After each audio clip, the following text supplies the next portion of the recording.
Siapa yang tidak tahu Bung Karno atau Insinyur Soekarno, seorang tokoh pejuang Indonesia yang mampu menyatukan rakyat dari Sabang sampai Merauke. Banyak orang yang mengatakan jika Bung Karno memiliki sosok karismatik dan semua pidatonya bisa mengubarkan semangat bangsa Indonesia.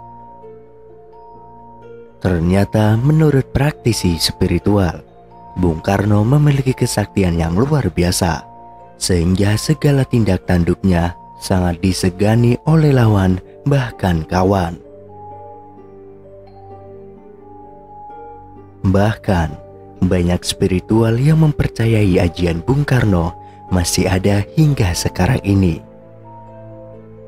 Mbah Yadi sebagai praktisi spiritual Jawa memberikan ajian Bung Karno yang membuatnya menjadi sosok karismatik dan sakti.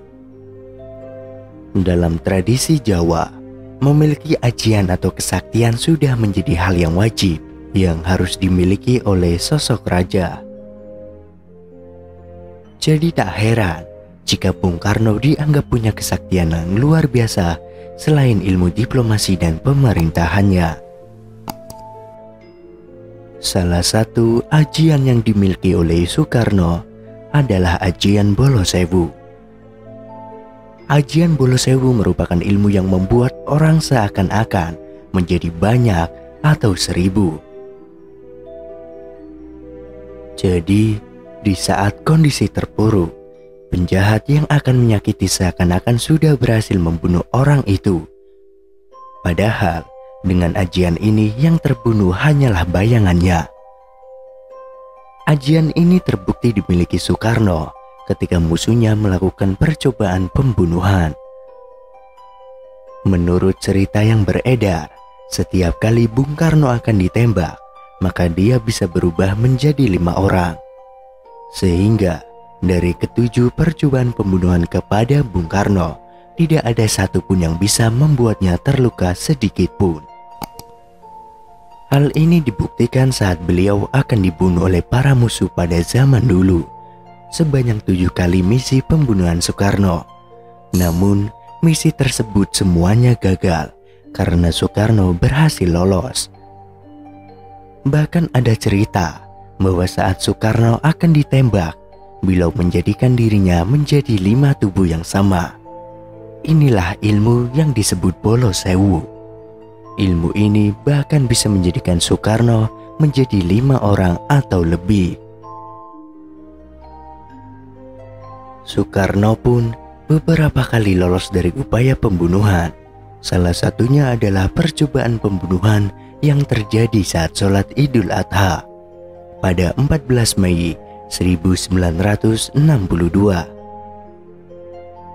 Saat itu, Bung Karno sedang sholat Idul Adha di Istana Jakarta. Pada saat memasuki rakaat kedua, tiba-tiba saja ada tembakan, kata cucu Soekarno, Puan Maharani. Tembakan itu, kata Puan, berasal dari 4 orang yang ada di barisan atau saf keempat. Untungnya, para penembak itu kesulitan membidik sasaran. Mereka kesulitan karena melihat 2 orang yang mirip dengan Bung Karno, kata Puan. Sang proklamator pun lolos dari maut. Namun, nasib naas dialami oleh 2 orang anggota Desasemen Kawal Pribadi atau DKP Presiden, yaitu Sudrajat dan Susilo. Mereka terluka dalam peristiwa itu, kata Puan. Tidak hanya mereka, Ketua DPR Kiai Haji Zainul Arifin juga ikut terluka. Sebuah peluru menyerempet bahu tokoh Nahdlatul Ulama itu. Saat sholat Idul Adha waktu itu, Ketua PBNU Kiai Haji Itham Cail bertindak sebagai imam, sementara khotibnya adalah Wakil Menteri Pertama Bidang Pertahanan dan Keamanan atau KSAD, Abdul Haris Nasution. Ketika mendirikan sholat Id yang dimulai sekitar pukul 7:50 waktu Indonesia Barat tersebut, Soekarno berada di barisan terdepan jamaah. Di sebelah kirinya ada Abdul Haris Nasution Di sebelah samping Nasution ada Kiai Haji Zainul Arifin. Di samping Kiai Haji Zainul Arifin ada Kiai Haji Syamsuddin Zuhri. Keempat penembak Bung Karno itu belakangan divonis mati. Mereka adalah Nasusi Firkat, Jaja Permana, Kamil, dan Abdi. Tetapi ketika disodorkan dokumen untuk membubuhkan tanda tangan eksekusi, Bung Karno tidak sampai hati.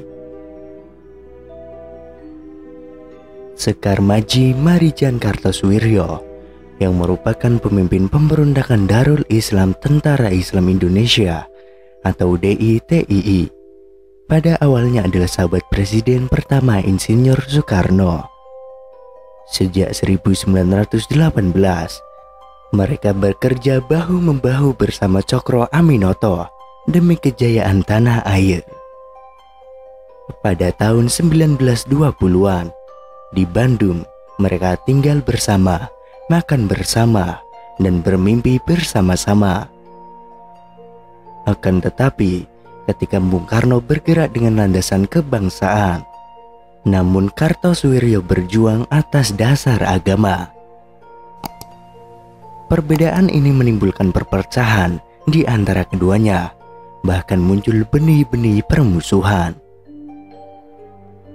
Pada 30 November 1957, dalam buku Bung Karno, Penyambung Lidah Rakyat Indonesia yang ditulis oleh Cindy Adams, disebutkan bahwa Kartosuwiryo melalui anak buahnya hampir berhasil membunuh Soekarno.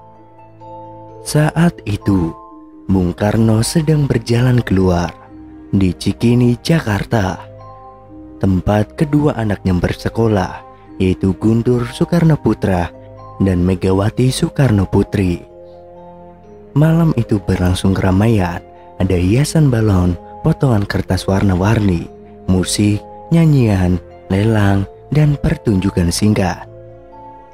Namun, dari sebelah kiri gedung dilemparkan sebuah granat, dan di sebelah kanan dilemparkan granat juga. Saat itu, hal utama yang dipikirkan Bung Karno adalah melindungi anak-anak. Bung Karno merunduk untuk menyembunyikan anak-anak ketika seolah pengawal mendorongnya ke bawah belakang mobil. Bung Karno menggunakannya sebagai perisai sampai sebuah granat yang dilemparkan dari jarak 5 meter menembus mesin dan menghancurkan kaca depan, merobek bagian dalam menjadi serpihan dan meledakkan kedua ban. Dalam beberapa menit, polisi dan tentara sudah berada di tempat kejadian menyusul mobil ambulan. 48 anak luka parah, beberapa orang bahkan cacat seumur hidup. Pukul 10 malam, kendaraan cadangan membawa Bung Karno ke istana. Sesampainya di istana, Presiden Soekarno menenangkan rakyat melalui radio. Dan Bung Karno tidak terluka sedikit pun akibat kejadian hujan granat itu.